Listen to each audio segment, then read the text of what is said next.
Hello, I'm an AuDHDer and I'm going to talk about ADHD medications.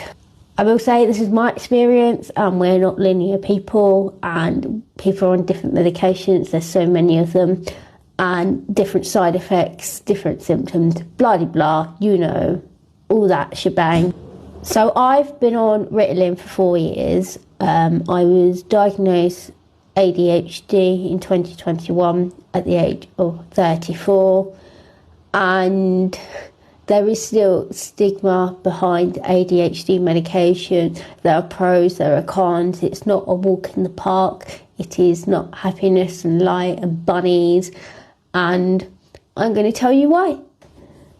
So before I got the diagnosis of ADHD, I was pretty chaotic. Obviously, I'm autistic as well, so you can imagine.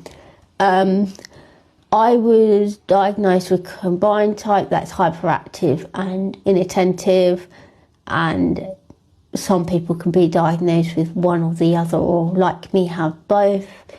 But yeah, let's move on to the medication. So basically, to get medication for ADHD, you have to go through like a trial and error. You go up doses.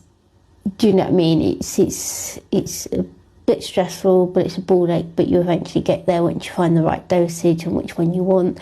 I've been on Ritalin 40 milligrams for 4 years, and I started at 5 and something else. I can't take the generic brand because of the Ritalin they have, because it just gives me bad side effects and it makes me feel sick, so I cannot take generic Ritalin. I have to take a brand named one.